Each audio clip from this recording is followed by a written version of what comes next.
بسم الله الرحمن الرحيم. السلام عليكم ورحمة الله وبركاته. இல்லாமல்ல அல்லாஹுவின் நல்லடியார்களே, அல்லாஹ் தஆலா முதலிலே இந்த பூபாகத்திலே தன்னுடைய ஆலயத்தை நிர்மாணித்ததாக சொல்கின்றான். இன்ன அவ்வள பைத்தின் உதயலின் நாஸ், முதலில் மக்களுக்காக வேண்டி, இறைவனை தொழுவதற்காக வேண்டி, ஏகத்துவத்தை நிலைநாட்டுவதற்காக வேண்டி நியமிக்கப்பட்ட பள்ளிவாசல் அல்லதி பி பக்கத்தம் முபாரக்கன், மக்காவில் உள்ள ஆலயம்தான். அது இறைவனுடைய பாக்கியத்தை பெற்றது. ஹுதல்லில் ஆலமீன், உலகத்தாருக்கு அது வழிகாட்டியாகவும் இருக்கிறது என்று குறிப்பிடுகின்றார். அல்லாஹ்வை ஒரு மனிதன் எப்போதுமே நினைத்தாக வேண்டும். அப்படி நினைப்பதற்குரிய ஒரு இல்லம்தான் பள்ளிவாசல். பள்ளிவாசல் என்பதற்கு அல்லாஹ் தஆலா பைத் என்ற அந்த வார்த்தையை, தன்னுடைய அந்த புனித தலத்திற்கு அல்லாஹ் பயன்படுத்தக்கூடிய அந்த வார்த்தை பைத், வீடு என்ற அந்த வார்த்தையை பயன்படுத்துகின்றார். இது அவனுடைய வீடு. அந்த வீட்டில் வந்து அமர்கின்ற போது மனிதனுக்கு ஒரு நிம்மதி, மனிதனுக்கு ஒரு அமைதி ஏற்படுவதை நாம் பார்க்கின்றோம். தொழக்கூடிய இடம் பள்ளிவாசல் என்று சொன்ன உடனேயே மனிதன் அதை வேறுபடுத்தி பார்க்கக்கூடாது. பள்ளிவாசல் என்று சொன்ன உடனே அவன் கொஞ்சம் மிரள்வதற்கு வாய்ப்பு இருக்கிறது. அப்படியெல்லாம் மிரள வேண்டிய அவசியம் இல்லை. என்னுடைய இல்லம், இங்கு வா என்று அல்லாஹ் தஆலா இப்படி நம்மை ஒரு அமானுஷ்யமான முறையிலே அழைப்பதற்கு இந்த அழகான பெயரை, அவனுடைய அந்த புனித ஆலயத்தை நிர்ணயித்துவிட்டு இந்த அழகான பெயரை சொல்கின்றான். இன்ன அவ்வள பைத்தின் உதயல் இன்னாஸ் லல்லதி பி பக்கத்து முபாரக்கா, முதலிலே இறைவனை வணங்குவதற்காக வேண்டி கட்டப்பட்ட இடம் மக்காவில் இருக்கின்றது, அந்த வீடு மக்காவில் இருக்கிறது என்று குறிப்பிடுகின்றான், வீடு என்று அழைக்கின்றான். இதுதான் அல்லாஹ் தன்னுடைய இந்த ஆலயத்தை நிர்மாணித்ததற்காக கொடுக்கக்கூடிய ஒரு விவரம். அதனுடைய கிளைகளாக இன்றைக்கு பூபாகம் எங்கு பார்த்தாலும் அல்லாஹ்வுடைய பள்ளிவாசல்கள் நிர்மாணிக்கப்படுகின்றன. இந்த பள்ளிவாசல்கள் நபி ஸல்லல்லாஹு அலைஹி வஸல்லம் அவர்கள் குறிப்பிடுவது போன்று அஹப்புல் பிலாதி இலல்லாஹி மசாஜிதுஹா, அல்லாஹ்விற்கு ரொம்பவும் பிடித்தமான இடம் பள்ளிவாசல். ஊர்களிலேயே அல்லாஹ்விற்கு ரொம்ப பிடித்த இடம் பள்ளிவாசல். வ அபுகதுல் பிலாதி இலல்லாஹி அஸ்வாகுஹா, அல்லாஹ்விற்கு மிகவும் வெறுப்பிற்குரிய இடம், அவனுக்கு பிடிக்காத இடம் அந்த ஊரில் உள்ள கடை தெருவுகள். அதனால நாம வியாபாரம் எல்லாம் செய்யக்கூடாது என்ற அர்த்தம் அல்ல. மனிதனை இந்த உலக சிந்தனையின்பால் அதிகமாக இழுப்பதற்குரிய காரணங்களாக கடை தெருவுகள் அமைகின்றன.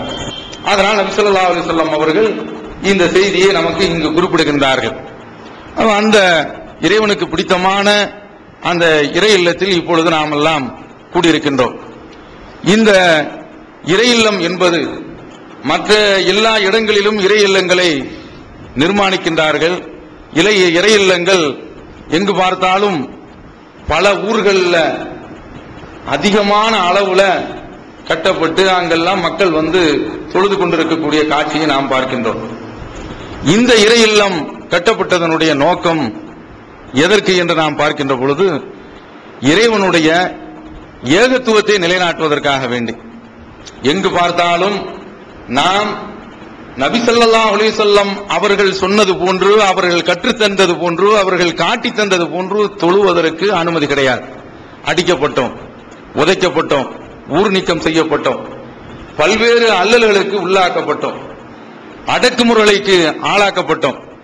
இந்த அடக்குமுறைகள், இந்த இன்னல்கள் இவையெல்லாம் சந்தித்த பிறகு நாம் நம்முடைய தொழுகையை ஏகத்துவத்தினுடைய அடிப்படையில் சொல்ல வேண்டும் என்றால் நமக்கென்று ஒரு தனி பள்ளிவாசல் வேண்டும் என்ற நோக்கத்திற்காக வேண்டித்தான் இன்று இந்த பள்ளிவாசல் கட்டப்பட்டு உள்ளது. பல பள்ளிவாசல்கள் நாம பார்க்கிறோம். அந்த பள்ளிவாசல்கள் எல்லாம் ஏக இறைவனுடைய அந்த தௌஹீது கொள்கையை நிலைநாட்டக்கூடிய வகையிலே கிடையாது. அன்னல் மசாஜிதல் இல்லா, பள்ளிவாசல் எல்லாமே அல்லாஹ்விற்கு சொந்தம்.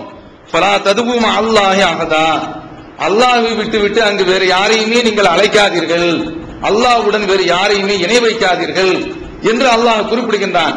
ஆனால் அதற்கு மாற்றமான முறையிலேயே அந்த பள்ளிவாசல்களில் உட்கார்ந்து கொண்டு தொழக்கூடியவர்களுக்கு இடைஞ்சல் கொடுக்கக்கூடிய விதத்திலே முஹியுத்தீன் என்றும் முகம்மது என்றும் காஜா முயினுத்தீன் என்றும் ஷாவுல் அமீது என்றும் இப்ராஹிம் ஷா என்றும் இந்த பெரியவர்களை, இறந்து போன மனிதர்களை அழைத்து பிரார்த்திக்கக்கூடிய வேதனையான காட்சியெல்லாம் நாம் பார்க்கின்றோம்.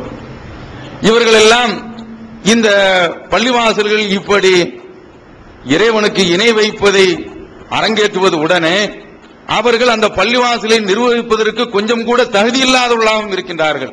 அல்லாஹ் தஆலா குர்ஆனில் சொல்கின்றான், மா கானலில் முஷ்ரிக்கீன யஅமுரு மசாஜிதல்லாஹ், இணை வைக்கக்கூடிய மக்களுக்கு, இணை வைக்கக்கூடியவர்களுக்கு அல்லாஹ்வை விட்டு முஹியுத்தீனே அல்லது ரசூலுல்லாஹ்வை அல்லது நபிமார்களை அல்லது இறந்து போன பெரியவர்களை, இருக்கக்கூடிய பெரியவர்களை, மனிதர்களை கடவுளாக அழைக்கக்கூடியவர்கள், இவர்களுக்கு மாகானில் முஷ்ரிக்கீன யஅமுரு மசாஜிதல்லாஹ், பள்ளிவாசல்களை நிரூபிப்பதற்குரிய எந்த விதமான தகுதியும் கிடையாது.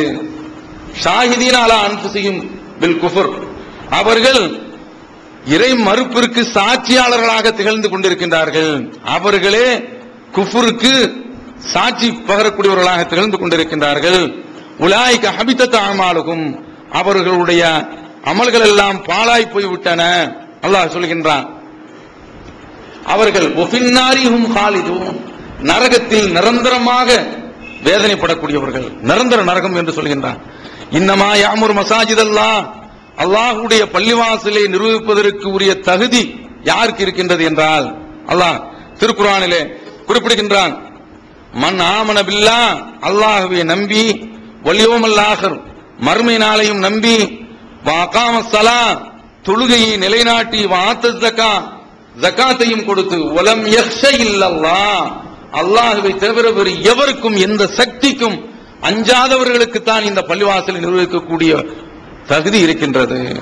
அல்லாஹ் திருக்குர்ஆனில் குறிப்பிடுகின்றான், உலாயிக அன் யகூனு மினல் முஹ்ததீன், இவர்கள்தான் நேர்வழியில் இடம்பெறக்கூடியவர்கள். அதனால பள்ளிவாசல்கள், அந்த பள்ளிவாசல் நிர்வகிக்கக்கூடியவர்கள் யார் என்று பார்க்கின்ற பொழுது இணை வைக்கக்கூடியவர்கள், அவர்களே குஃபுரை அல்லாஹ் தஆலா என்ன சொல்கின்றான், ஒமின் வராயிஹிம் பர்ஸகுன் இலா யௌமி யபாஸூன், இந்த இறந்தவர்களுக்கும் உயிருள்ளவர்களுக்கும் மத்தியிலே ஒரு திரை இருக்கின்றது. அந்த திரையை கிழித்துக் கொண்டு இறந்தவர்கள் உலகத்தில் என்ன நடக்குது என்பது அவர்களுக்கு தெரியாது. அவங்க உலகத்தில் என்ன நடக்குது என்பது அவங்க கொஞ்சம் கூட அறிஞ்சிருக்க மாட்டாங்க. அவங்க என்ன நினைக்கிறான், இறந்தவர்கள் கேட்கின்றார்கள், அவர்கள் பார்க்கின்றார்கள், தங்களுடைய கோரிக்கைகளை நிறைவேற்றுகின்றார்கள் என்று அல்லாஹ் சொன்னதற்கு மாற்றமாக நீ இப்படி சொல்கின்றாயா, கேட்பாங்க என்று நான் நம்புகின்றேன் என்று நம்புகின்றான் என்றால் குஃபுருக்கு இவர்கள் சாட்சி சொல்லக்கூடியவர்கள். இவர்களுக்கெல்லாம் அந்த பள்ளிவாசலை நிர்வகிப்பதற்கு எந்த விதமான தகுதியும் இல்லை என்று அல்லாஹ் குறிப்பிட்டு விடுகின்றான். அதனால அப்படிப்பட்ட அந்த நிர்வாகத்தில் உள்ள பள்ளிவாசல்ல போய் நாம தொழுவதற்கு மன அளவிலும் முடியவில்லை, உடல் அளவிலும் முடியவில்லை. அதனால அல்லாஹ்வுடைய அந்த ஏகத்துவத்தை தூய்மையான முறையில் நிலைநாட்டுவதற்காக வேண்டி இந்த பள்ளிவாசல் கட்டப்பட்டிருக்கின்றது. இந்த பள்ளிவாசல் இரண்டு விதமான அம்சங்களை தாங்கி இருக்கின்றது. ஒன்று, இந்த பள்ளிவாசல்ல நபி ஸல்லல்லாஹு அலைஹி வஸல்லம் அவர்கள் எப்படி அந்த பள்ளிவாசலை தூய்மையான அடிப்படையில் அமைச்சாங்களோ அந்த அடிப்படையில் இந்த பள்ளிவாசல் திகழ வேண்டும். நபி ஸல்லல்லாஹு அலைஹி வஸல்லம் அவர்களுக்கு அல்லாஹ் தஆலா திருக்குர்ஆனில் குறிப்பிடுகின்றான், லா தகும் ஃபீஹி அபதா, சதிகாரர்களுடைய அந்த பள்ளிவாசலை நீங்கள் போய் ஒருபோதும் தொழ வேண்டாம். லமஸ்ஜிதுன் உஸ்ஸிஸ அலா தக்வா மின் அவ்வல் யௌம், ஆரம்ப நாள்ல இறை அச்சப்படி, இறை இச்சத்தினுடைய அடிப்படையில் எது நிர்மாணிக்கப்பட்டது அந்த பள்ளி அஹ்குவான் தகும ஃபீஹி, அதுலதான் நீங்கள் நின்று தொழுவதற்கு ரொம்பவும் பொருத்தமானது. ஃபீஹி ரிஜாலுன் யுஹிப்பூன அன் யததஹரு, அதுல தூய்மையாக இருக்க வேண்டும் என்று நினைக்கக்கூடிய மக்கள் இருக்கின்றார்கள். வல்லாஹு யுஹிப்புல் முத்தஹிரீன், அல்லாஹ் இந்த தூய்மையானவர்களை தான் விரும்புகின்றான் என்று சொல்கின்றான். அதனால நபி ஸல்லல்லாஹு அலைஹி வஸல்லம் அவர்கள் அந்த பள்ளிவாசல் என்பது எப்படி இருக்க வேண்டும், அதில் உள்ளவர்கள் தூய்மையானவர்களாக இருக்க வேண்டும். உடல் ரீதியான தூய்மை, கொள்கை அடிப்படையிலான தூய்மை. இந்த தூய்மையில் உள்ளவர்கள் அந்த பள்ளியில இருக்கின்றார்கள். அப்படிப்பட்ட பள்ளிவாசல் தான் நீங்கள் நின்று தொழுவதற்கு தகுதியானது என்று கூறி, இந்த பள்ளிவாசல் உள்ளவர்கள் எப்போதுமே, அதாவது பள்ளிவாசல் என்று வந்துவிட்டால், இறை இல்லம் என்று வந்துவிட்டால் அதுல தூய்மை தானாக ஏற்பட்டு விடும். பொது செய்வது, கடமையான குளிப்பை நிறைவேற்றுவது, பள்ளிவாசலுக்கு துப்புரவற்ற நிலையில நாம் வரமாட்டோமே. அவை இது போன்ற இந்த அடிப்படையில் தான் பள்ளிவாசல்கள் அமைந்திருக்கின்றன. இந்த பள்ளிவாசல் உள்ள இந்த மக்கள் தொழுகையும் நிலைநாட்ட வேண்டும். அல்லாஹ் சொல்கின்றான் அல்லவா, வாகாமஸ்ஸலா, தொழுகையை நிலைநாட்டுவார்கள் என்று சொல்கின்றானே பள்ளிவாசல் நிர்வகிக்கக்கூடிய தலைவர்கள். இந்த பள்ளிவாசல் உள்ள இந்த சகோதரர்கள் 5 நேரம் தொழுகையை நிலைநாட்ட வேண்டும். அதிலும் குறிப்பாக ஏகத்துவ கொள்கையில் உள்ளவரிடத்திலே கொஞ்சம் ஒரு மந்தம் இருக்கின்றது, மதமதப்பு இருக்கின்றது. என்ன, நாமெல்லாம் ஏகத்துவத்திற்கு வந்துவிட்டோம், நமக்கு சோனம் நிச்சயம், அதனால நாம கொஞ்சம் சுபு தொழாமல் தூங்கிவிட்டால் கூட அல்லாஹ் கண்டுகொள்ள மாட்டான் என்ற ஒரு தைரியமும் ஒரு தினாவட்டும் நம்மிடத்தில் இருக்கின்றது. அதெல்லாம் கூடாது. நபி ஸல்லல்லாஹு அலைஹி வஸல்லம் அவர்களுடைய சபையில இறைவனை பார்க்கக்கூடிய அந்த விஷயம் வருகின்ற பொழுது ரசூலுல்லாஹி ஸல்லல்லாஹு அலைஹி வஸல்லம் அவர்கள் சொல்றாங்க, இன்னக்கும் சதரவுன ரப்பக்கும், நீங்கள் உங்களுடைய இறைவனை பார்ப்பீங்க. எப்படி இந்த சந்திரனை முண்டி அடிக்காம ஒருவருக்கொருவர் நெருக்கி தள்ளாம பார்ப்பீர்களோ, இது போன்று நீங்கள் பார்ப்பீர்கள் என்று ரசூலுல்லாஹி ஸல்லல்லாஹு அலைஹி வஸல்லம் அவர்கள் சொல்றாங்க. அப்படி உங்களுடைய இறைவனை நீங்கள் மஹ்ஷர்ல நீங்க பார்ப்பீங்க என்று சொல்லிவிட்டு அல்லாஹ்வுடைய தூதர் சொல்றாங்க, இன்ஸ்ததாத்தும், உங்களால் முடிந்தால் அல்லாஹ் துக்லபு அலா ஸலாத்தின் கப்ல துலூஇ ஷம்ஸி வ கப்லல் குரூப், சூரியன் மறைவதற்கு முன்னாலும் சூரியன் மறைந்ததற்கு பின்னாலும் உள்ள தொழுகையை நீங்கள் நிலைநாட்டுங்கள். அசர் தொழுகை, அதை போன்று சுபுஹ் தொழுகை, அந்த தொழுகையும் நீங்கள் முடிந்தால் நிறைவேற்றி விடுங்கள். ஃபஃபாலு, நீங்கள் விட்டுவிடாதீர்கள், அந்த தொழுகையை நிலைநாட்டுங்கள் என்று சொல்லிவிட்டு வஸம்பிஹ் பிஹம்தி ரப்பிக கப்ல துலூஇ ஷம்ஸி வ கப்லல் குரூப், குர்ஆனுடைய வசனத்தையும் சொல்லி காட்டுறான். சூரியன் உதிப்பதற்கு முன்னால், சூரியன் அதே போன்று மறைவதற்கு முன்னால் உள்ள நீங்கள் அந்த தொழுகையை தொழுது கொள்ளுங்கள் என்று நபி ஸல்லல்லாஹு அலைஹி வஸல்லம் அவர்களுக்கு நமக்கும் அல்லாஹ் குர்ஆனில் சொல்கின்றானே, அந்த வசனத்தை அல்லாஹ்வுடைய தூதர் ஓதி காட்டுறான். அதனால தௌஹீத் ஜமாத்துல உள்ளவர்கள், பள்ளிவாசல் நிர்மாணிக்கப்பட்டு போயிடுச்சு, என்ன இரவுல எத்தனை மணிக்கு மீட்டிங் நடந்தாலும் பொதுக்கூட்டம் நடந்தாலும் 1 மணி அளவு நடந்தாலும் சரிதான் ஜமாத்திற்கு வந்து சேர வேண்டும். சுபுகுல நபி ஸல்லல்லாஹு அலைஹி வஸல்லம் அவருடைய காலத்துல யாரு சுபுவுக்கும் இஷாவுக்கும் வரவில்லையோ அவர்கள் தெளிவான நயவஞ்சகர்கள் என்று முடிவு கட்டி விடுவார்கள். அதான் அடையாளம். நாம நயவஞ்சகத்தில் இருக்கிறோமா, நல்ல தன்மையில் இருக்கிறோமா என்பதற்கு நாம் சுபுகுல நாம வருகின்றோமா, இஷாவில் வந்து கலந்து கொள்கின்றோமா, இது ரொம்ப முக்கியம். இந்த ஜமாத்தில் உள்ள சகோதரர்கள் கண்டிப்பா அவர்கள் சுபுவுக்கு என்று ஒரு முக்கியத்துவம் கொடுத்தாக வேண்டும். சுபு ஜமாத்துல வந்து சேரணும். அப்போது வந்து அவர்கள் மார்க்க விஷயங்களை, நிர்வாக விஷயங்களை, அழைப்பு பணியில் ஏற்படக்கூடிய பிரச்சனைகளை அனைத்தையும் அந்த சுபு தொழுத பிறகு அவர்கள் அலச வேண்டும். சுபு தொழுகையில எல்லா சகோதரர்களும் இங்கு வந்து சங்கமிக்கக்கூடிய அளவுல இந்த பள்ளிவாசல் அமைய வேண்டும். அதனால இங்கு உள்ளவர்கள் தூய்மையானவர்கள் என்ற அடிப்படையில இந்த தொழுகை விஷயத்தில் அவர்கள் கவனமாக இருக்க வேண்டும். அல்லாஹ்வுடைய தூதர் அப்ப இறைவனை பார்க்க வேண்டும் என்றால் இந்த 2 தொழுகையும் நீங்க விட்டுறாதீங்க. அடுத்து பார்க்கிறோம், அல்லாஹ் மூமின்கள் எல்லாம் நரகத்தை கடந்து சோனத்திற்கு அருகில் வந்து நிற்பார்கள்.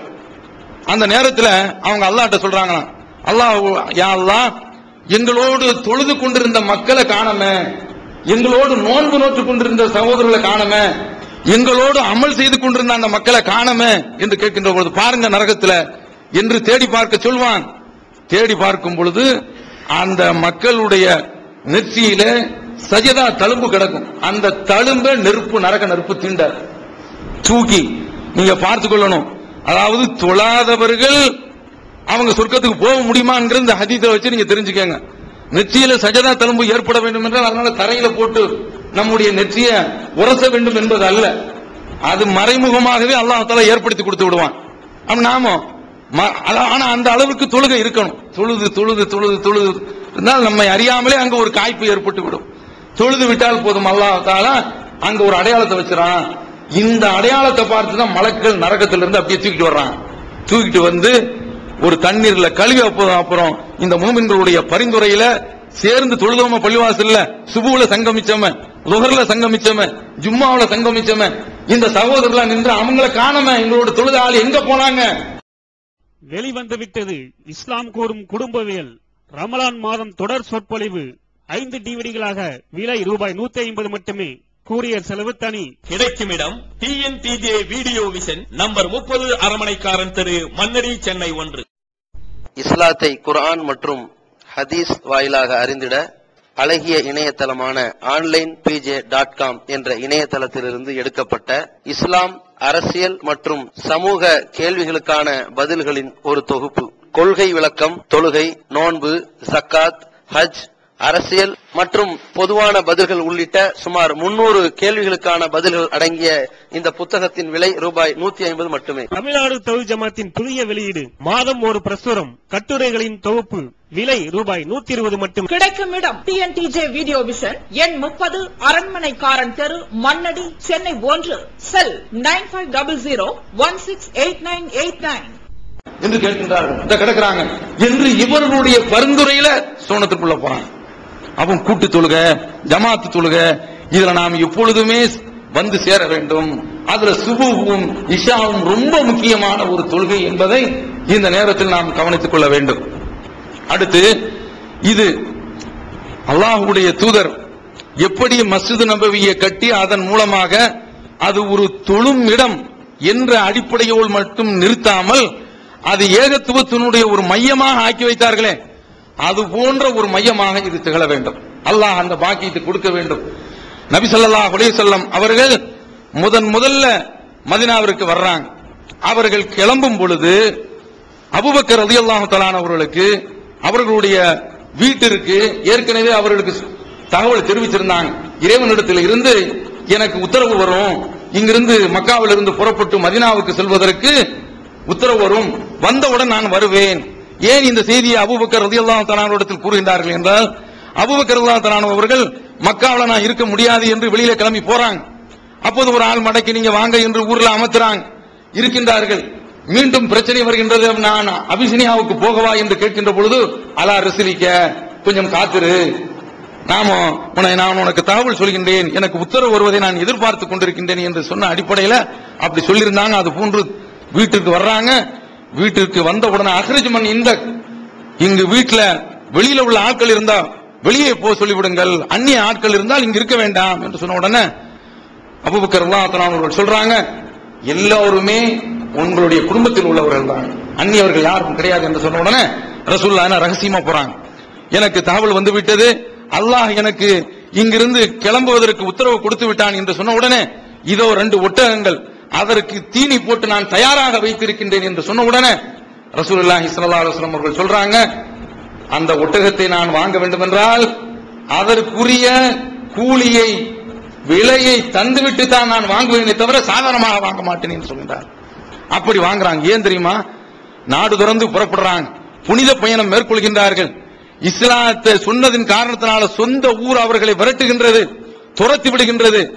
இப்படி எல்லா இறை தூதர்களும் துரத்தப்பட்டிருக்கின்றார்கள், ஓட்டப்பட்டிருக்கின்றார்கள், விரட்டப்பட்டிருக்கின்றார்கள், நாடு கடத்தப்பட்டிருக்கின்றார்கள். அது போன்ற ஒரு சோதனை, அது ஒரு புனித பயணம். எடுத்து வைக்கக்கூடிய ஒவ்வொரு எட்டுக்கும் இறைவனிடத்தில் நன்மை பதியப்படுகின்றது. அப்படிப்பட்ட ஒரு புனித பயணத்தை மேற்கொள்கின்ற பொழுது அது என்னுடைய சொந்த காசில் இருக்க வேண்டுமே தவிர இரவலாக, இனாமாக, அன்பளிப்பாக இருக்கக்கூடாது என்று ஒரு முத்திரையை நபி ஸல்லல்லாஹு அலைஹி வஸல்லம் அவர்கள் பதிக்கின்றார்கள். புறப்பட்டு செல்றாங்க. பல சம்பவங்கள் நிகழ்கின்றன. மதீனாவிற்குள்ள வர்றாங்க. அப்படி வருகின்ற போது அவர்களை ஒவ்வொரு நாளும் மொழிமேல் விழி வைத்து பார்த்திருந்தோம் என்று சொல்வார்களே, அது போன்று மதீனாவில் உள்ள அந்த சகோதரர்கள் எல்லாம் அல்லாஹ்வுடைய தூதர் எப்போது வருவார்கள் என்று அங்கு உள்ள அந்த கருங்கல் நிறைந்த அந்த கற்பாங்கான இடத்தில் வந்து தேடிவிட்டு நின்று உச்சி வெயில் வருகின்ற வரை, கொளுத்துகின்ற வரை, அந்த வெயிலினுடைய சூடு தாங்க முடியாத அளவிற்கு நின்று விட்டு இன்றைக்கு வரல என்று திரும்ப போயிடுவாங்க. இது போன்று ஒரு நாள் அப்படி திரும்ப போறாங்க.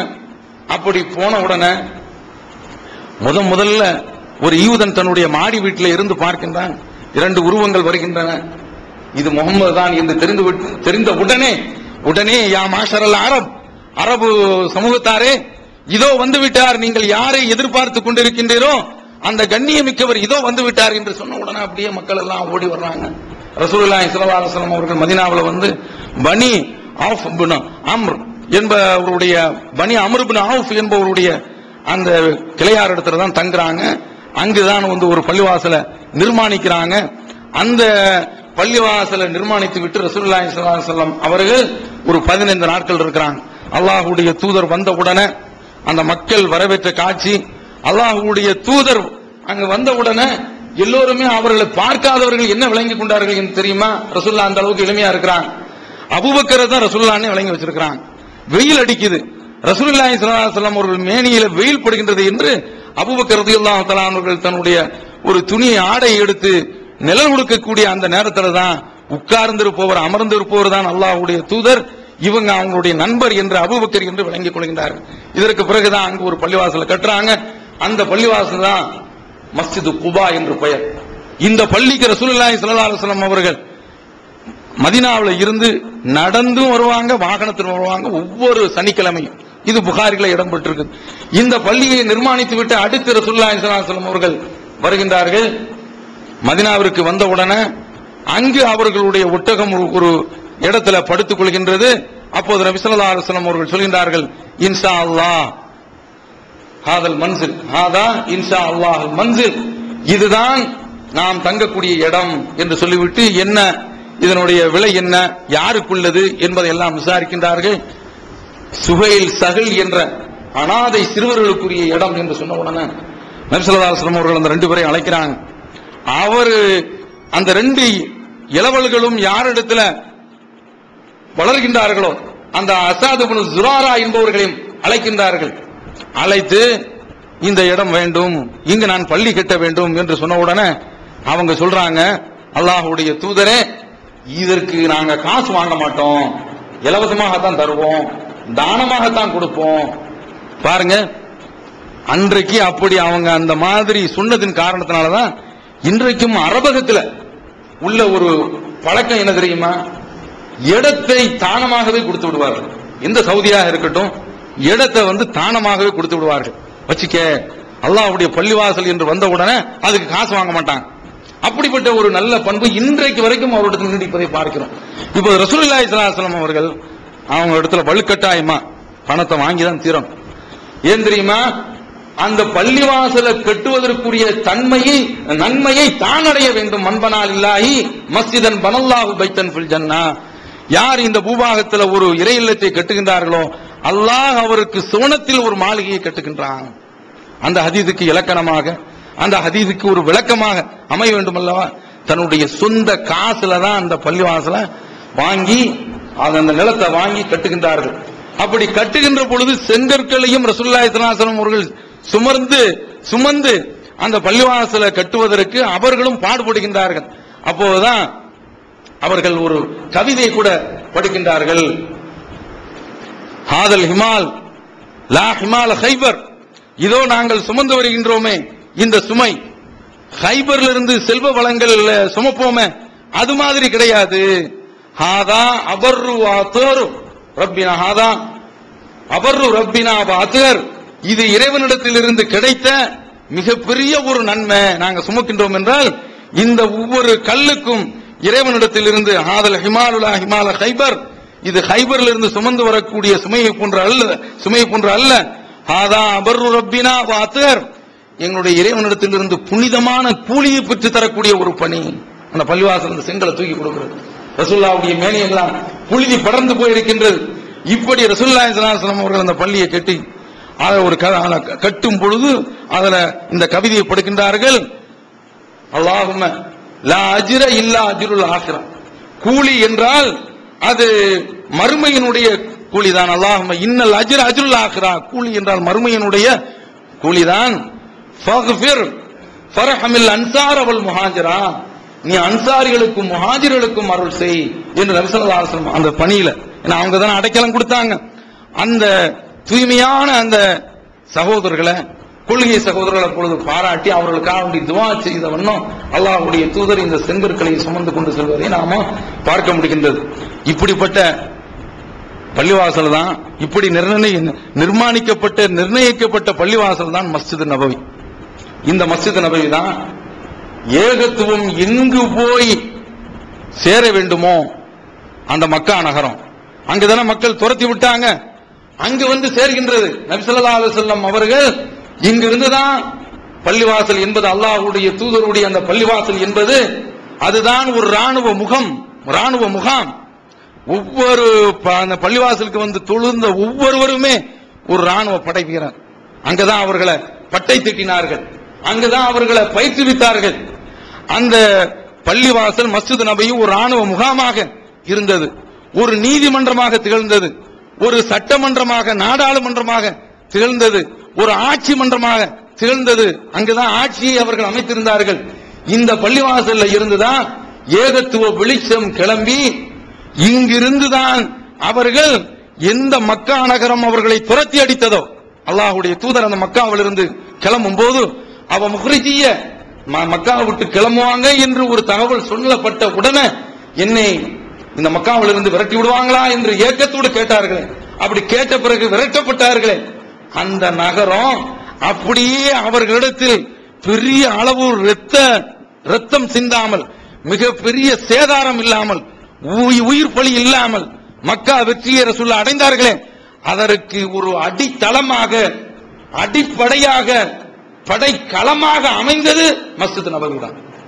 அப்ப ஏகத்துவம் அடிப்படையில் நிர்ணயிக்கப்பட்ட பள்ளிவாசல் வெறும் இறை இல்லமாக மட்டும் இருக்கக்கூடாது. அது இந்த பக்கத்தில் உள்ள பள்ளிவாசல்கள், எல்லா பள்ளிவாசல்களும் ஏகத்துவத்தின் பக்கம் வரவழைக்கக்கூடிய வகையில இந்த பள்ளிவாசல் அமையணும். அல்லாஹ் கபூல் செய்ய வேண்டும். இங்கு மட்டுமல்ல, தமிழகம் எங்கெங்கு பள்ளிவாசல் இருக்கின்றனவோ அவையெல்லாம் ஏகத்துவத்தை நிலைநாட்டுறதுக்கு தான். ஆனால் அந்த மக்கள் விளங்காமல் தடம் புரண்டு போய் அந்த பள்ளிவாசலுடைய அந்த கொள்கையை மாற்றி அவர்கள் பள்ளிவாசலுடைய நோக்கத்தை சிதைத்துக் கொண்டிருக்கின்றார்கள். நாம இங்கிருந்து எழக்கூடிய அந்த ஏகத்துவ கொள்கை எல்லா இடத்திலும் போய் பிரகாசிக்க வேண்டும். ஒரு இடத்துல ஒரு கொள்கை வேரூன்ற வேண்டும் என்றால் ரெண்டு தேவை. ஒன்று பள்ளிவாசல், இன்னொன்று மார்க்க கல்வி. ஏகத்துவத்தை இறைவனுடைய அருளால் நாம் அடைந்து விட்டோம். இந்த ஏகத்துவம் நம்முடைய சந்ததிக்கு போய் சேர வேண்டும். அப்படி சேர வேண்டும் என்றால் நாமும் மார்க்க கல்வியை பயின்றாக வேண்டும். இந்த பள்ளிவாசல் ஏகத்துவத்தினுடைய அடிப்படையில நிலை பெற வேண்டும் என்றால், ஏகத்துவத்தினுடைய அடிப்படையில செயல்பட வேண்டும் என்றால் இங்கு ஒரு ஆலிம் தேவை. ஒரு ஆலிம் அல்ல, பல ஆலிம்கள் தேவை. அவர்கள் ஏகத்துவத்தினுடைய சிந்தனையை கொள்கையாக கொண்டிருக்க வேண்டும். அப்படிப்பட்டவர்கள் இருந்தால்தான் இந்த பள்ளிவாசல் ஏகத்துவத்தினுடைய அடிப்படையில் செயல்படும். இந்த ஊர் மக்கள் இந்த ஏகத்துவத்தின் பால் திரும்புவார்கள். இறைவனுடைய அருளால் நம்முடைய தமிழ்நாடு தௌஹீத் ஜமாஅத்தினுடைய பள்ளிவாசல் எங்கெங்கெல்லாம் நிர்மாணிக்கப்படுகின்றனவோ, முதல்ல ஒரு சிறிய அளவுல தான் அவர்கள் பள்ளியை துவக்குகின்றார்கள். ஆனால் அல்லாஹ்வுடைய கிருபையினால் பற்றவில்லை என்று நிரம்பி வழியக்கூடிய காட்சியை தான் பார்க்கின்றோம். அப்படி இது எதை காட்டுது? இந்த கொள்கை வளர்ந்து கொண்டிருக்கின்றது. இந்த கொள்கை ஏறுமுகத்தில் இருக்கின்றது. அப்படி ஏறுமுகத்தில் இருக்கின்ற பொழுது அந்த கொள்கையை சொல்வதற்கு ஆலிம் தேவையல்லவா? மார்க்க விளக்கம் பெற்றவர்கள் தேவையல்லவா? இன்றைக்கு இந்த கல்வியை கற்பதற்கு யார் வர வேண்டும் தெரியுமா? என்ன நடக்கின்றது என்று நாம் பார்க்கின்ற பொழுது யார் வர வேண்டும் என்பதை பின்னால பார்ப்போம். என்ன நடக்கின்றது? இப்போது அங்கிருந்து கூப்பிட்டு வர்றாங்க பையனை. ஒரு கதைக்கும் உதவ மாட்டேங்கிறாங்க. எதுக்குமே இவன் பயன்படுறது இல்ல. உதவா கரையா இருக்கிறான். மண்டையில ஒண்ணும் ஏற முடியாதுங்க, ஏற மாட்டேங்குது. மதரசாவில் சேர்த்து விடுங்க. இவனை மதரசாவில் சேர்த்து விட்டா என்ன ஆகுது? இவன் தர்காவில் போய் ஏன் பாத்தியா ஓட மாட்டான்? ஏன் கபறுகளுக்கு சந்தனத்தை பூச மாட்டான்? இறந்தவர்கள் டாக்டர் சொல்றான் இறந்தவர் இறந்த ஆளுதான்பா, டெத் சர்டிபிகேட் அவன் இஷ்யூ பண்றான், இறப்பு சான்றிதழ் அவன் கொடுத்து விடுகின்றான். இவன் சொல்றான் அவர் பெரியாரு மகானு, அவர் கேக்குது அப்படிங்கிறான். என்னடா இது? இறந்த ஆளை போய் உயிருள்ள ஆளுன்னு சொல்றான்னா நீ எவ்வளவு பெரிய ஒரு மகா மடைய அப்ப இந்த மாதிரியான மட சாம்பிராணிகளா வர்றதுக்கு என்ன காரணம்? இந்த கூழ் முட்டைகளை அங்கிருந்து அனுப்பி வைக்கிறாங்க. அது ரொம்ப சந்தோஷமா மதரசாவில் போடுங்க. இப்போது விற்பனையில் இஸ்லாம் கூறும் பொருளியல் சகோதரர் பிஜே அவர்கள் உரையாற்றிய பொருளாதாரம் சம்பந்தமான 27 மணி நேர தொடர் சொற்பொழிவு. என்ன வியாபாரம் செய்யலாம், பங்கு சந்தையில் ஈடுபடலாமா, இன்சூரன்ஸ் செய்யலாமா, MLM வியாபாரத்தில் ஈடுபடலாமா, குத்தகை, பங்கு வணிகம் மற்றும் வியாபாரம் தொடர்பான அனைத்து சந்தேகங்களுக்கும் குர்ஆன் ஹதீஸ் அடிப்படையில் தெளிவான விளக்கங்கள் 3 டிவிடிகளாக விலை ரூபாய் 75 மட்டுமே. கிடைக்கும் இடம் TNTJ வீடியோ விஷன், நம்பர் 30, அரண்மனைக்காரன் தெரு, மண்ணடி, சென்னை 1. இப்போது புத்தம் புது வடிவில் பல சிறப்பம்சங்களுடன் onlinepj.com மற்றும் tntj.net இணையதளங்கள். இது அப்படிப்பட்ட கல்வியா? இதுக்கு யார் வரணும் தெரியுமா? நல்ல சிந்தனை மின்னக்கூடியவர்கள், சிந்தனை வெளிச்சம் உள்ளவர்கள், ரொம்ப கூர்மையாக சிந்திக்கக்கூடியவர்கள் இந்த கல்விக்கு வரணும். இன்றைக்கு உள்ள சகோதரர்கள் கொஞ்சம் வசதி உள்ளவர்கள் இந்த கல்விக்காக வேண்டி முன்வர வேண்டும். அப்போதான் இந்த கொள்கையை நிலைநாட்ட முடியும். இதுல கடந்த காலத்துல பார்த்தோம் என்றால் வெறும் பாட்டாளி வர்க்கம் அவங்க தான் வந்து படிச்சாங்க. அவங்க படிச்ச நோக்கமே இந்த உலகத்துல ஏதோ பிழைப்பு கிடைக்கும், இது ஒரு வருவாய் துறையாக கருதப்பட்டுச்சு. அப்படிதான் நாமெல்லாம் அனுப்பப்பட்டோம். ஆனா அல்லாஹ் நம்மை மாற்றி விட்டான். அவன் அது மாதிரியான நோக்கத்துக்கு இல்லாம வசதி உள்ள மக்கள் இதற்கு வர வேண்டும். அவங்க குடும்பத்துல 5 பிள்ளைகள் இருந்தா வசதி உள்ளவர்கள் ஒரு பையனை நான் இந்த மார்க்கத்திற்காக வேண்டி அனுப்புகின்றேன். அது நல்ல சிந்தனை கூர்மை உள்ள பிள்ளை அனுப்ப வேண்டும். மண்டை தேராத ஆட்கள் அவர்களை இங்கு அனுப்பி வைத்தார்கள் என்றால் அது உருப்படாது. ஏன் தெரியுமா? அல்லாஹ் குர்ஆனில் சொல்கின்றான், ஒமா கானல் முஃமினூன யன்ஃபுரு காஃபா, எல்லா முஃமின்கள் எல்லோருமே ஒரு ஊர்ல இருந்து கல்வி கற்க வேண்டும் என்பதற்காக வேண்டி ஒட்டுமொத்தமாக புறப்பட வேண்டாம். அல்லாஹ் எல்லாரும் புறப்படுறதுக்கு தயாரா இருக்கிறாங்க அடிப்படையில் சொல்றான். இங்க யார் அப்படி தயாரா இருக்கிறா? எல்லோரும் புறப்பட்டு விட வேண்டாம். ஃபலௌலான் நஃபர மின் குல்லி ஃபிர்கத்தின் மின்ஹும் தாயிஃபத்துன், அவர்கள் இருந்து ஒவ்வொரு சமுதாயத்திலும் ஒரு சாரார் கிளம்பட்டும். எதற்கு? லியதஃபக்கஹு ஃபித்தீன், மார்க்கத்தை நல்ல ஆய்ந்து அறிந்து கற்பதற்காக வேண்டி அவர்கள் கிளம்ப வேண்டும். ஒரு யுந்திரு கௌமஹும் இதா ரஜவு இலையும், அங்கிருந்து வந்த உடனே தன்னுடைய சமுதாயத்தை எச்சரிக்கை செய்ய வேண்டும். படிச்சுட்டு வந்து எச்சரிக்கை செய்ய வேண்டும். லஅல்லஹும் யஹ்தரூன், அப்போதான் அந்த மக்கள் ஷிர்க்கில் இருந்து இன்ன பிற பாவங்கள் இருந்து தவிர்த்து நடப்பார்கள். இப்படி ஒரு கூட்டம் புறப்படணும் என்று அல்லாஹ் சொல்கின்றானே. லியதஃபக்கஹு என்று சொல்கின்றான். நல்ல சிந்திச்சு ஆய்வு செய்யக்கூடிய மக்கள், ஆய்ந்து எடுக்கக்கூடிய இந்த விஷயத்திற்கு தான் ஃபிக்ஹ் என்று சொல்வார்கள். அப்படிப்பட்ட ஆட்கள் இங்கிருந்து கிளம்ப வேண்டும். அவங்க கிளம்பி வந்து மக்களிடத்தில் எச்சரிக்கை செய்யணும். அல்லாஹ் தஆலா சொல்றான், இது சரஃப்னா இலைக்க நஃபரம் மினல் ஜின், மக்காவுல ரசூலுல்லாஹி ஸல்லல்லாஹு அலைஹி வஸல்லம் அவர்கள் எல்லோரும் அடிச்சு துவைத்துக் கொண்டிருக்கின்றார்கள். சத்தியத்தை ஏற்காத ஒரு காலம். இந்த கட்டத்தில் அல்லாஹ் ஜின் கூட்டத்தை அனுப்புகின்றான். யஸ்தமிஊனல் குர்ஆன், அவர்கள் குர்ஆனை செவியேற்பதற்காக வேண்டி உங்களிடத்தில் நாம் அனுப்பி வச்சோம். அவர்கள் ஃபலம்மா ஹலரு, ரசூலுல்லாஹ் ஓதுறத கேட்கிறாங்க. கேட்டு அவங்க சொல்றாங்க, காலு அன்சித்து, வாய் புத்தி மௌனமாக இருங்கள் என்று அந்த குர்ஆனை கேட்கிறாங்க.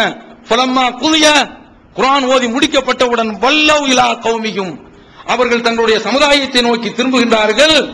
முன்திரீன், அந்த குர்ஆனை கேட்ட மாத்திரத்துல போய் தன்னுடைய ஜின் இனம், இதர சக இனம் இருக்கும் இல்ல, அந்த இனத்தில் போய் எச்சரிக்கை. கொஞ்ச நேரத்தில் தான் அந்த குர்ஆனுடைய தீப்பொறி அவருடைய உள்ளத்தில் போய் பட்டு சக ஜின்களை நரகத்தில் இருந்து அழைப்பது எங்களுடைய கடமை என்று புறப்பட்டது. அல்லாஹ் தஆலா குர்ஆன்ல சொல்லி காட்டுறான். கொஞ்ச நேரத்தில் வந்து ரசூலுல்லாஹ் இருந்த அந்த குர்ஆனை கேட்டு விட்டு, ஆஹா சோனத்திற்குரிய பாதை ஒன்று இருக்கின்றது, அதை நாம் இவ்வளவு நாளும் தவற விட்டு விட்டோம், நாம் நரகத்தினுடைய பாதைக்கு சென்று கொண்டிருக்கின்றோம் என்று சக ஜின்களை எச்சரிக்கை செய்யக்கூடிய அளவுல அந்த ஜின்கள் சென்றன என்று அல்லாஹ் தஆலா திருக்குர்ஆன்ல குறிப்பிடுறான. அந்த அடிப்படையில் நாம இந்த மார்க்கத்தை நல்ல தெளிந்து கற்றுக்கொள்ள வேண்டும். எப்படி இருந்தாங்க இந்த மார்க்கத்தை கற்கக்கூடிய அளவுல உள்ளவங்க ரொம்ப ஷார்ப்பா இருந்திருக்காங்க. ரசூலுல்லாஹி ஸல்லல்லாஹு அலைஹி வஸல்லம் அவர்கள் கழிவறைக்கு செல்றாங்க, தன்னுடைய சுய தேவையை நிறைவேற்றுவதற்காக. வெளியில வந்து பார்க்கிறாங்க, எல்லா தேவையும் முடித்து விட்டு பார்க்கிறாங்க, ஒரு சொம்புல அல்லது ஜக்கில தண்ணீர் இருக்கிறது. ரசூலுல்லாஹ்வே ரொம்ப சந்தோஷப்பட்டு, யார் வைத்தது என்று கேட்கின்றார்கள். இப்னு அப்பாஸ் வைத்தாங்க. ரொம்ப மன சந்தோஷத்தோடு அல்லாஹும்ம ஃபக்கிஹு ஃபித்தீன், இறைவா அவருக்கு மார்க்க ஞானத்தை நீ கற்றுக் கொடு. இளவல் தான், பொடியன் தான். அந்த இப்னு அப்பாஸ் ரலியல்லாஹு தஆலா அவர்களுக்கு ரசூலுல்லாஹி ஸல்லல்லாஹு அலைஹி வஸல்லம் அவர்கள் இப்படி ஒரு துஆவை செய்றாங்க. அந்த அளவிற்கு அவங்க புத்தி கூர்மை உள்ளவர்களாக இருந்தாங்க. அவங்க செய்த துஆவுக்கு ஏற்ப அவர்கள் ரொம்ப புத்தி கூர்மை உள்ளவர்களாகவும் திகழ்ந்தார்கள். பிந்தைய காலகட்டத்தில் உமர் ரலியல்லாஹு தஆலா அவர்கள் ஆட்சி காலத்தில் அவர்களுடைய அவை நடக்கும். அந்த அவையில இப்னு அப்பாஸ் அவர்கள் அழைத்து வைத்திருப்பார்கள். மூத்த நபி தோழர்கள் அவர்கள் உமர் ரலியல்லாஹு தஆலா அவர்களிடத்திலே வந்து கேட்கிறாங்க, லிம துதுகில், நீங்க ஏன் வந்து இவரை உள்ளே நுழைக்கின்றீர்கள்? எங்களுக்கு இவர் வயசுல பிள்ளைகள் இருக்குது அப்படியே சொல்றாங்க. எங்களுக்கு இவர் வயசுல பிள்ளைகள் இருக்குது, சமமாக கொண்டு உட்கார வச்சிருக்கீங்களா? இது பெரிய மனசு இருக்கக்கூடிய ஒரு சிந்தனை தான். என்ன ஓட்டம் அப்படின்னு சொன்ன உடனே இவரைத்தான் உங்களுக்கு தெரியுமப்பா என்று சொல்லிவிட்டு உமர் ரலியல்லாஹு தஆலா அவர்கள் ஒரு சபையை கூட்டுறாங்க. அதையும் புரிந்து கொள்கின்றார்கள். யார்? இப்னு அப்பாஸ். இதை என்ன வந்து நான் யாரு என்பதை நான், அதாவது மூத்த நபி தோழர்களின் மீது வருத்தம் கொள்றாங்களே, அந்த வருத்தத்தை களைவதற்காக வேண்டிதான் இந்த சபையை ஏற்பாடு செய்திருக்காங்க என்று ரொம்ப ஷார்ப்பா புரிகிறாங்க. பாருங்க, இதுக்கு தான் அழைத்திருக்கிறார்கள் என்று நான் தெரிந்து கொண்டேன். அதை போல அழைத்து வைத்து விட்டு உமர் ரலியல்லாஹு தஆலா ஒரு கொஸ்டினை கேட்கிறாங்க. இதாஜா நஸ்ருல்லாஹி வல் ஃபத்ஹ் என்ற இந்த அத்தியாயம் அது என்ன கருத்தை சொல்கின்றது என்று சுற்றுக்கு விடுறாங்க. ஒவ்வொரு ஆளும் இது வந்து நாம மக்கள் எல்லாம் இஸ்லாத்திற்கு வரும் பொழுது இறைவனை புகழ வேண்டும், தஸ்பீஹ் செய்ய வேண்டும், ஃபஸப்பிஹ் பிஹம்தி ரப்பிக வஸ்தக்ஃபிரு என்று வருகிறது அல்லவா, தௌபா செய்ய வேண்டும், பாவ மன்னிப்பு தேட வேண்டும் என்று ஒரு சில நபி தோழர்கள் எனக்கு இதனுடைய விளக்கம் புரியவில்லை என்றே சொல்கின்றார்கள். இந்த நேரத்தில் தான் உமர் ரலியல்லாஹு தஆலா நீ என்ன சொல்கின்றாய் என்று இப்னு அப்பாஸை பார்த்து கேட்கிறாங்க. அப்போது அவர்கள் சொல்கின்றார்கள், இது ரசூலுல்லாஹி ஸல்லல்லாஹு அலைஹி வஸல்லம் அவர்களுடைய மரண செய்தியை தெரிவிக்கின்றது, இதற்கு அடுத்து அல்லாஹ்வுடைய தூதருடைய வாழ்வு கட்டம் முடிய போகின்றது என்ற செய்தியை இது தெரிவிக்கின்றது என்று சொன்ன உடனே உன்னுடைய கருத்தை தான் நானும் கொண்டிருக்கின்றேன் என்று சொல்லிவிட்டு இதுக்கு அடுத்து ஒரு விளக்கம் கொடுக்கல, முடிந்து விட்டது. பெரிய மனிதர்களுக்கு இதுக்கு தான் நான் கூட்டினேன் என்று சொல்ல வேண்டிய அவசியம் கூட இல்லை, முடித்து விடுகின்றார்கள். புகாரில் இடம்பெறும். எப்படி ஃபிக்ஹ் தீன், மார்க்கத்தில் உள்ள அந்த அறிவு ஆய்ந்து எடுக்கக்கூடியது ரொம்ப புத்தி கூர்மை உள்ள ஆள் தான் இப்படி பிரகாசிக்க முடியும். அது மாதிரியான ஆட்கள் இங்கிருந்து உருவாக வேண்டும். இந்த கல்வியை தூக்கி பிடிப்பதற்கு, இந்த ஏகத்துவத்தை நிலைநாட்டுவதற்கு, இந்த சத்தியத்தை பரப்புவதற்கு இது போன்ற ஆட்கள் இங்கிருந்து உருவாக வேண்டும். இறை இல்லத்தை உருவாக்கி விட்டோம், இனிமேல் இது ஏகத்துவ மையமாக பள்ளிவாசல் தொழுவதற்கு மட்டுமல்ல. ரெண்டு விஷயம், ஒன்று ஒரு ஊர்ல கொள்கை தலைக்க வேண்டும் என்றால், நிலைக்க வேண்டும் என்றால், பிழைக்க வேண்டும் என்றால் பள்ளிவாசல் ஏகத்துவத்தினுடைய அடிப்படையில் ஒரு பள்ளிவாசல் இருக்க வேண்டும். அங்கிருந்து அழைப்பாளர்களும் கிளம்ப வேண்டும், அழைப்பாளர்களும் புறப்பட வேண்டும். அப்படி இருந்தால்தான் அந்த ஊர்ல உள்ள தௌஹீது காக்கப்படும். பாருங்க, நபி ஸல்லல்லாஹு அலைஹி வஸல்லம் அவர்கள் அரஃபா தினத்தில் இருக்கிறாங்க. நபி தோழருக்கு மத்தியிலே கருத்து பரிமாற்றம். சில நபி தோழர்கள் சொல்றாங்க ரசூலுல்லாஹ் இன்றைக்கு நோன்பு பிடிக்கல, சில நபி தோழர்கள் சொல்றாங்க இன்றைக்கு அரஃபா நாள் நோன்பு பிடிச்சிருக்கிறாங்க என்று சொல்லும் போது உம்முல் ஃபத்ல் ரலியல்லாஹு தஆலா அவங்க கொஞ்சம் போல ரசூலுல்லாஹ்வுக்கு ஒரு பாலை கிண்ணத்துல வச்சு ரசூல் அல்லாஹ்வுடைய தூதர், அப்போது ரசூலுல்லாஹி ஸல்லல்லாஹு அலைஹி வஸல்லம் அவரோடு பார்த்தால் இப்போதுமே மக்கள் வெள்ளத்துல தான் ரசூலுல்லாஹ் மிதக்கிறாங்க, கடைசி ஏஜ் அல்லவா. ஒரு கிண்ணத்துல பாலை கொடுக்கறாங்க, பாலை வாங்குறாங்க, ரசூலுல்லாஹி ஸல்லல்லாஹு அலைஹி வஸல்லம் அவர்கள் பருகுகின்றார்கள். அந்த பருகுதல்ல பதிலும் அமைந்து விடுகின்றது. அரஃபா தினமான இன்று ஹாஜிகளுக்கு நோன்பு இல்லை, வெளிச்சப்படுத்துறாங்களா? எப்படி சார்பா சிந்திக்கிறாங்க? அப்ப இந்த மார்க்க கல்வியை ஆணாக இருந்தாலும் சரிதான், பெண்ணாக இருந்தாலும் சரிதான், இந்த மார்க்கத்தை தெரிந்து கொள்ளக்கூடிய மக்கள் புத்தி கூர்மை உள்ளவர்களாக இருக்கணும். மண்டையில ஏற மாட்டேங்குது என்று சொல்லக்கூடிய ஆட்களை இங்கு கொண்டு வந்தால் அவனுக்கு என்ன ஏறும்? ஒன்று ஏற. இத கவனத்தில் வைத்துக் கொள்ள வேண்டும். அதனால மார்க்கத்தை நல்ல தெளிவாக புரியக்கூடிய மக்களாக இருக்க வேண்டும். அடுத்து பாருங்க, ரசூலுல்லாஹி ஸல்லல்லாஹு அலைஹி வஸல்லம் அவர்கள் உடைய சபையில இப்னு உமர் ரலியல்லாஹு தஆலா மூத்த நபி தோழர்கள் எல்லாம் உட்கார்ந்து இருக்கிறாங்க.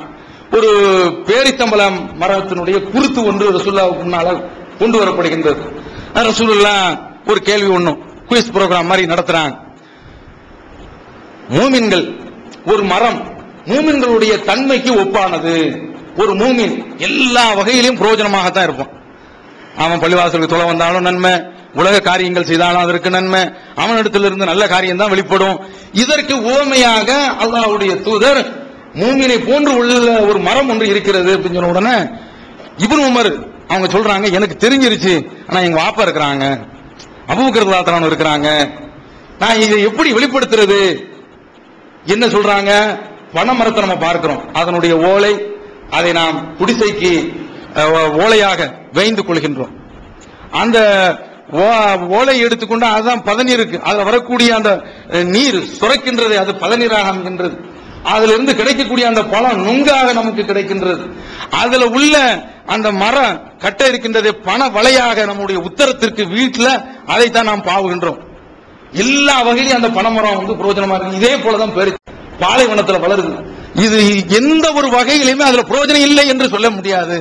அந்த மரம் பேரித்தம்பள மரம் தான் என்று எனக்கு பதில் தெரிகிறது. அங்கேயே ரசூலுல்லாஹ் பதில் சொல்லிட்டாங்க. இது புகாரிலே இடம் பெற்றிருக்கு. என்ன பார்க்கிறோம்?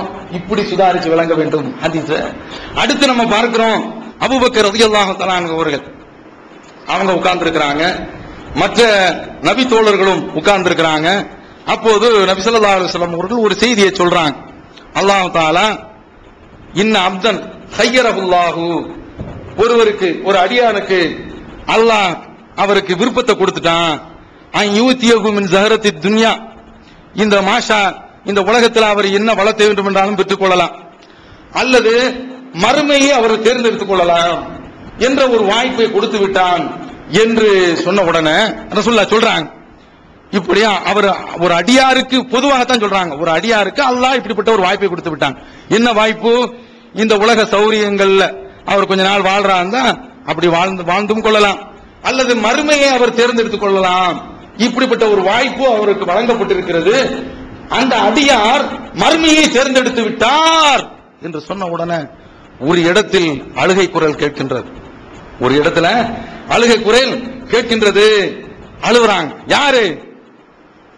அவரோடு சுகத்திலையும் சோகத்திலையும் என்றென்றும் பங்கு கொண்டிருந்தாரே அந்த அபூபக்கர் ரலியல்லாஹு தஆலா அவர்கள் தான் அழுகின்றார்கள். அடுத்து சொல்றாங்க, ஃபதைனாக பி ஆபாயினா வ உம்மஹாத்தினா, எங்களுடைய தாயையும் தந்தையும் உங்களுக்கு அர்ப்பணிக்கின்றோம் என்று சொன்ன உடனே பக்கத்தில் உள்ள நபி தோழர்கள், உந்துரு இலா ஹாதா ஷைக், இந்த மனிதரை பாருங்கள், யுக்பிரு ரசூலுல்லாஹி ஸல்லல்லாஹு அலைஹி வஸல்லம், அல்லாஹ்வுடைய தூதர் அன் அப்தின் ஹய்யரஹுல்லாஹ், அல்லாஹ் ஒருவருக்கு ஒரு வாய்ப்பை கொடுத்தான் என்ற ஒரு தகவலை தானே சொல்றாங்க. இதுக்கு என்ன அழ வேண்டியது இருக்கின்றது? எதற்கு போய் இவர் அழுகின்றார் என்று அபூபக்கர் ரலியல்லாஹு தஆலா அவர்கள் அழுகையை பார்த்து இப்படி சொன்ன உடனே அதுக்கு பின்னால்தான் இவங்க தெரியுது, ரசூலுல்லாஹி ஸல்லல்லாஹு அலைஹி வஸல்லம் அவர்கள் தன்னுடைய வாழ்நாள் முடிய போகின்றது என்ற இந்த தகவலை சொல்லியிருக்கின்றார்கள் என்று. அப்போதான் மற்றவங்களுக்கு எல்லாம் தெரியுது.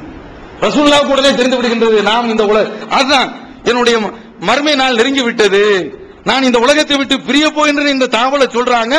இந்த வாசகத்தில் சொன்ன உடனே யார் புரிந்து கொள்கின்றார்? அபூபக்கர் ரலியல்லாஹு தஆலா அவர்கள். எவ்வளவு சிந்தனை பாருங்க. இந்த சிந்தனை தெளிவு இருந்ததன் காரணத்தினால்தான் ரசூலுல்லாஹி ஸல்லல்லாஹு அலைஹி வஸல்லம் அவர்கள் வஃபாத் ஆகக்கூடிய அந்த கட்டத்தில் எல்லோருமே, அதுல உமர் ரலியல்லாஹு தஆலா அவர்கள் தெளிவாக சொல்லி விடுகின்றார்கள், இப்போது எழுந்து விடுவார்கள் என்று சொல்றாங்க. எழுவதோடு மட்டும் அவங்க நிக்க மாட்டாங்க. யார் யாரெல்லாம் இறந்து விட்டு என்று சொன்னாங்களோ அவங்களை மார்கை வாங்குவாங்க, கையை துண்டிப்பாங்க, வெட்டுவாங்க என்று சொன்ன உடனேதான் அலா ரசூலிக்க அமைதி என்று சொல்லிவிட்டு அபூபக்கர் ரலியல்லாஹு தஆலா அன்ஹு அவர்கள் அங்கதான பிரகடனப்படுத்துறாங்க, இந்த முகமது இறந்து போய் விட்டாங்க, அந்த சம்பவம் உங்களுக்கு தெரியும் என்று சொல்லிட்டு குர்ஆனுடைய ஒரு வசனத்தையும் தூக்கி போடுறாங்க. அதுல ஒன்று சொல்றாங்க, மன்கான யாபுது முஹம்மதன், முகம்மதை வணங்க வேண்டும் என்று நினைக்கின்றார், யாராவது நினைத்தால் அவங்க உயிரோடு இருக்கிறாங்க என்று யாராவது நினைச்சா என்ன அர்த்தம்? நித்திய ஜீவன் அல்லாஹ்வோடு ஓமை வந்து வரும். இஸ்லாத்தினுடைய அந்த ஏகத்துவமே ரசூலுல்லாஹ்வுடைய மரணத்தோடு புதைக்கப்பட்டு விடும். துடிச்சிட்டாங்க, சுதாரிச்சிட்டாங்க, சிந்தனை பிரகாசத்தோடு அப்படியே பழிச்சென்று மின்னலை போன்று கொஞ்ச நேரத்தில் அப்படி கிளம்பி குர்ஆனுடைய வசனத்தையும் ஓதுறாங்க. உமா முஹம்மதின் இல்லா ரசூல், முஹம்மது என்பவர் ஒரு தூதர் தான், கத் ஹலத் மின் கப்லிஹி ருசுல், அவருக்கு முன்னால் எத்தனை தூதர்கள் வந்தார்கள், இறந்து போய்விட்டார்கள். அவையும் இந்த முகம்மது இறந்து விட்டாலோ அல்லது போர்க்களத்தில் கொல்லப்பட்டு விட்டாலோ அவரும் கொண்டு வந்த கொள்கை முடிந்து விட்டது என்று நீங்கள் வந்த பாதையை நோக்கி பழைய வழிக்கு பழைய மார்க்கத்திற்கு திரும்பி சென்று விடுவீர்களா? வெளிவந்து விட்டது தவறான வாதங்களும் தக்க பதில்களும். சகோதரர் பிஜே அவர்கள் உரையாற்றிய ரமலான் மாத தொடர் சொற்பொழிவு. மறைவான ஞானம் அல்லாஹ்வை தவிர வேறு யாருக்கும் உண்டா? சத்தியம் எது, அசத்தியம் எது? இறந்தவர்களால் செவியேற்க முடியுமா? நபிமார்களுக்கு இறைவன் வழங்கியதை என்று வேறு ஏதும் மறைவான ஞானங்கள் உண்டா? தர்கா தரீகா வழிபாடுகள் சரியா? மனிதன் கடவுளாகி விட முடியுமா? தவறான கொள்கையில் இருப்பவர்களின் வாதங்களுக்கு குர்ஆன் ஹதீஸ் அடிப்படையில் அடுக்கடுக்கான தெளிவான சான்றுகளுடன் தக்க பதில்கள் 5 டிவிடிக்களாக விலை ரூபாய் 150 மட்டுமே. கிடைக்கும் இடம் TNTJ வீடியோ விஷன், நம்பர் 30, அரண்மனைக்காரன் தெரு, மண்ணடி, சென்னை 1, செல் 9500168989. உணர்வு முஸ்லிம் சமுதாயத்தின் நம்பர் 1 தமிழ் வார இதழ். உறங்கிக் கிடந்த முஸ்லிம்களின் உணர்வுகளை தட்டி எழுப்புவதற்கு 13 ஆண்டு கால வரலாற்று சாதனை படைத்த ஒரே இதழ் உணர்வு.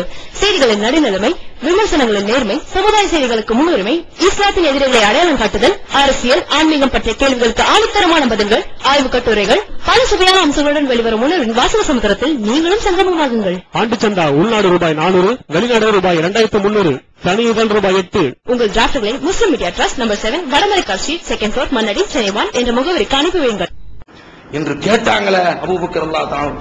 அன்றைக்கு தானே இந்த தௌஹீது ரசூலுல்லாஹ் கொண்டு வந்த அந்த தௌஹீது மரணமடையாமல் இதுவரைக்கும் நம்ம வரைக்கும் சேர்ந்திருக்கின்றது. பார்த்துக்கங்க, அப்ப எப்படி சிந்தனை, இது போன்ற ஒரு கூறிய சிந்தனை. இப்படிப்பட்ட சிந்தனையாளர்கள் தான் இந்த மார்க்கத்திற்கு தேவை. அப்படிப்பட்ட சிந்தனை வெளிச்சம் உள்ளவர்கள், சிந்தனை ஞானம் உள்ளவர்கள் இந்த மார்க்கத்தை கற்க புறப்படணும். அந்த மார்க்கத்தை அப்படி கற்கும் பொழுதுதான் நாம இந்த தௌஹீத உலக மக்கள் எல்லாரிடத்திலும் கொண்டு போய் சேர்க்கலாம். பாருங்க, ஹஜ்ஜத்துல் விதாவில் ரசூலுல்லாஹி ஸல்லல்லாஹு அலைஹி வஸல்லம் அவர்கள் அணுகுமுறை, அவங்க புத்திசாலி இல்ல, அல்லாஹ்வுடைய தூதர் ஹஜ்ஜத்துல் விதாவில் மக்கள் ஜனத்தொகை, மக்கள் வெள்ளம் பெருக்கெடுத்து போய் நிற்குது. அந்த நேரத்தில் எல்லா மக்களுடைய அந்த சிந்தனையும் அப்படியே கையில கொண்டு வரணும். ஒரு பேச்சாளர் என்பவன் மேடையில ஏறிய உடனே ஒரு 10 நிமிஷத்துல அந்த பேச்சாளர்களை கையில் எடுத்து விட வேண்டும். அவன் பேச்சாளர் சிரித்தால் கேட்கக்கூடிய மக்கள் சிரிக்க வேண்டும், பேச்சாளர் அழுதால் மக்களும் அழ வேண்டும். இல்லை என்றால் அங்க கீழே இருக்கக்கூடிய உங்க பிணம் மேல நிற்கிறது அதை போல என்ற நிலையில ஆகிவிடும். பாருங்க, எல்லா மக்களையும் கையில எடுக்கணும். ஒரே சலசலப்பு, பெருங்கூட்டம் என்றால் சலசலப்பு வந்து விடும் இல்ல. அல்லாஹ்வுடைய தூதர் அவங்க அப்படியே அணுவாக மக்கள் பார்க்கிறாங்க. அந்த நேரத்தில் ரசூலுல்லாஹி ஸல்லல்லாஹு அலைஹி வஸல்லம் அவர்கள் அத்ததுருன ஐயோமின் ஹாதா, இந்த நாள் என்ன நாள் தெரியுமா கேட்கிறாங்க. அந்த நேரத்தில் நபித்தோழருக்கு அது என்ன நாள்னு தெரியும், அறுத்து பலியிடக்கூடிய நாள் என்று அவர்களுக்கு தெரியும், 10வது நாள் என்று நன்கு தெரியும். என்ன விளங்கிட்டாங்கன்னா ரசூலுல்லாஹ் இந்த நாளுக்கு வேறு பெயர் சூட்ட போகிறார்கள் என்று காத்துக்கிட்டு இருக்கிறாங்க. அவர் ரசூலுல்லாஹி ஸல்லல்லாஹு அலைஹி வஸல்லம் அவர்கள் நிறுத்திவிட்டு அழகாக சொல்றாங்க, இது அறுத்து பலியிடக்கூடிய நாள் அல்லவா? சஹாபாக்கள் தெரிஞ்ச செய்தி தானே சொல்றாங்க, ஒன்னும் புதிய ஒரு செய்தியை சொல்லவில்லையே. அடுத்து ஒரு கொஸ்டின், இது என்ன மாதம் அப்படிங்கிறாங்க. அந்த நேரத்தில் சஹாபாக்கள் அவங்களுக்கு தெரியும், அப்புறம் ரசூலுல்லாஹ் வேறு பேர் சூட்ட போறாங்க எதிர்பார்த்துட்டு இருக்காங்க. அல்லாஹ்வும் அவனுடைய தூதரும் தான் அறிவார்கள். இது துல்ஹஜ் மாதம் இல்லையா, இதுதான் நமக்கு தெரியுமே நபி தோழர்கள் நினைக்கிறாங்க. அடுத்து கேட்கிறாங்க, இது என்ன ஊர் அப்படின்னு கேட்கிறாங்க. எந்த ஊர்ல அவங்க ஹஜ்ஜி செய்ய வந்தாங்கிறது எல்லாருமே நல்லா தெரிஞ்சிருக்கிறாங்க.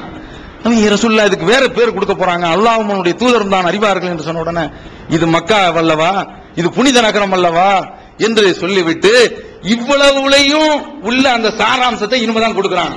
எல்லாரும் அட்டென்ஷன் அப்படின்னு சொல்லுவோம்ல, எல்லாருடைய கவனம் வந்து விட்டது. இப்போதான் ரசூலுல்லாஹி ஸல்லல்லாஹு அலைஹி வஸல்லம் அவர்கள் சொல்றாங்க, فَإِنَّ دِمَاءَكُمْ وَأَمْوَالَكُمْ عَلَيْكُمْ حَرَامٌ كَحُرْمَةِ يَوْمِكُمْ هَذَا فِي شَهْرِكُمْ هَذَا فِي يَوْمِكُمْ هَذَا فِي بَلَدِكُمْ هَذَا. உங்களுடைய உடைமைகள், உங்களுடைய உயிர், உங்களுடைய தன்மானம் எல்லாமே இந்த நாள்ல, இந்த ஊர்ல, இந்த மாதத்துல எப்படி புனிதமோ இது போன்று நீங்கள் மறுமையிலே என்னை சந்திக்கின்ற வரை புனிதமானது. ஒரு ஆளோடு முட்டி மோதி கொள்ளாதீர்கள், சண்டையிட்டுக் கொள்ளாதீர்கள், பழைத்துக் கொள்ளாதீர்கள் என்று சொல்லிவிட்டு அல்லாஹ்வுடைய தூதர் அலாஹல் பல்லக், என்னுடைய இந்த தூது செய்தியை சமர்ப்பித்து விட்டேனா என்று 3 தடவை மக்கள்கிட்ட கேட்டு சொல்லிவிட்டேன் என்று சொன்ன உடனே ஃபல்யுபல்லிகு ஷாஹிதல் காயிப், இங்கு வந்தவர் வராதவரிடத்தில் போய் தெரிவித்து விடுங்கள். யார் சொல்றாங்க? ரசூலுல்லாஹி ஸல்லல்லாஹு அலைஹி வஸல்லம் சொல்றாங்க, வந்தவர் வராதவரிடத்தில் இந்த தகவலை போய் சொல்லிவிடுங்கள், இந்த ஏகத்துவம் போய் சேரட்டும், இந்த சத்தியம் போய் சேரட்டும் என்று சொல்லிவிட்டு இன்னும் நுட்பமான ஒரு செய்தியை சொல்றாங்க. இங்கிருந்து நீங்க கேட்டு போறீங்களே, நீங்க யார்கிட்ட போய் சொல்றீங்களோ உங்களை விட அவங்க ரொம்ப கிரகிச்சு மார்க்க சட்டத்தை எடுத்துருவாங்க. இன்றைய காலம் அறிவியல் காலங்க. இன்றைக்கு அறிவியல் புரட்சி சந்திர மண்டலத்திற்கு போய்கொண்டிருக்கின்றான். அங்க தொழுகை இருக்குதா இல்லையா? இது நீங்க கடந்த காலத்துல இது போன்ற ஒரு ஞான புரட்சிகள் எல்லாம் கண்டிருக்க முடியாது. மனிதன் இன்றைக்கு துருவ பகுதியில் வசிக்கிறான், அங்கு போறான், 6 மாசம் ஆய்வு செய்வதற்கு போகின்றான். தொழுகை இருக்கதா இல்லையா? 6 மாசம் பகல், 6 மாசம் இரவு. அங்க என்ன சொல்ல போறீங்க? சட்டம். இன்றைக்கு இந்த செய்தி கிடைச்சாலும் இன்றைக்கு ஆய்ந்து கருத்தை மக்களிடத்தில் சொல்றாங்களா இல்லையா? இது மாதிரி நல்ல சிந்தனை ஓட்ட உள்ள மக்கள் இதற்கு தேவை என்று நாம இந்த ஹதீஸ்கள்ல இருந்து விளங்குறோம். அப்ப இந்த செய்தியை கொண்டு போய் சேர்க்கிறதுக்கு சிந்தனை தெளிவான ஆட்கள் நமக்கு தேவை. அப்படிப்பட்ட மக்கள் உருவாக வேண்டும். அப்படிப்பட்ட அழைப்பாளர்கள் இங்கிருந்து புறப்பட வேண்டும். அது நல்ல ஒரு செல்வந்தர் வீட்டில் உள்ள குடும்பத்தில் உள்ளவர் அவர்களுக்கு என்று, அல்லது பல சகோதரர்கள் சேர்ந்து ஒரு சகோதரருக்கு அவருக்கு வருவாய்க்குரிய ஒரு வாசலை திறந்து நீங்க எதற்காக வேண்டிய அர்ப்பணம் செய்து விடுங்கள். எங்களுடைய வரவுல இவ்வளவு உங்களுக்கு சொல்லி காட்டக்கூடாது. என்னுடைய காசுல தான் நீ வளர்ற என்று அந்த கொடுத்த உதவியை சொல்லி காட்டாத தியாக மனப்பானங்களை நாங்க 10 பேர்கள் சேர்ந்து உன்னை மார்க்கத்திற்காக வெளிச்சம் உள்ளவர்களை, சிந்தனை ஓட்டம் உள்ளவர்களை அனுப்பி வையுங்கள். அப்படி அதிகமான அழைப்பாளர்கள் இந்த ஜமாத்திற்கு தேவை. பல மடங்கு புரியிட்டு இருக்கோம், அதற்கு தக்க அழைப்பாளர்கள் இல்லை. எனவே இந்த ஏகத்துவம் நிலைக்க வேண்டும் என்றால் இந்த ஏகத்துவத்தை நிலைய அடிப்படையாக கொண்ட இந்த பள்ளிவாசல் இறை இல்லமாகவும் இருக்க வேண்டும், ஏகத்துவ மையமாகவும் இருக்க வேண்டும். இங்கிருந்து அழைப்பாளர்கள் கிளம்ப வேண்டும். அல்லாஹ் அப்படிப்பட்ட ஒரு பாக்கியத்தை நமக்கு தந்தருவானாக என்று கூறி இந்த முதல் உரையை நிறைவு செய்கிறேன். வாஃபிரதாவானா அல்ஹம்துலில்லாஹி ரப்பில் ஆலமீன். தமிழ்நாடு தௌஹீத் ஜமாஅத்தின் அரும் பணிகள் தொலைபேசி மற்றும் கடிதங்கள் மூலம் விளக்கம் பெற தனி ஏற்பாடு. குடும்ப பிரச்சனைகளுக்கு தீர்வு காண ஷரியத் தீர்ப்பாயங்கள், இலவச திருமண தகவல் திட்டம், முதியோர் ஆதரவு இல்லம், சிறார்களுக்கான அனாதை இல்லம், சத்தியத்தை நிலைநாட்டிட பல்வேறு விவாதங்கள், அடக்குமுறைக்கு எதிரான போராட்டங்கள், முஸ்லிம் சமுதாயத்திற்கு இடஒதுக்கீட்டை பெற்றுத்தந்த உரிமை போராட்டங்கள், வறுமை மற்றும் கடன்களில் சிக்கி தவிக்கும் மக்களை மீட்டெடுக்க ஜகாத் நிதியை திரட்டி உரியவர்களுக்கு உதவுதல், வட்டியில்லா கடனுதவி திட்டங்கள், இது போன்ற இன்னும் ஏராளமான பணிகளை செய்து வரும் தமிழ்நாடு தௌஹீத் ஜமாத் எந்த வெளிநாட்டு அரசிடமிருந்தோ அல்லது எந்த வெளிநாட்டு நிறுவனங்களிடமிருந்தோ உதவிகளை பெறுவதில்லை என்பதை கொள்கையாக கொண்டுள்ளது. எனவே மறுமையில் மகத்தான கூலியை பெற்றுத்தரும் இந்த அரிய பணிக்கு உங்களது ஜகாத் மற்றும் நன்கொடைகளை வாரி வழங்குவீர். உங்களது நன்கொடைகளை டிடியாகவோ செக்காகவோ மணி ஆர்டராகவோ அனுப்பலாம். டிடி அனுப்புபவர்கள் தமிழ்நாடு தௌஹீத் ஜமாத் வங்கி கணக்கு எண் 7882748227 இந்தியன் வங்கி மண்ணடி கிளை என்ற பெயரில் எடுத்து அனுப்ப வேண்டிய முகவரி தமிழ்நாடு தௌஹீத் ஜமாத் மாநில தலைமையகம் 30 அரண்மனைக்காரன் தெரு, மண்ணடி, சென்னை 1. போன் 044215215226. الله أكبر الله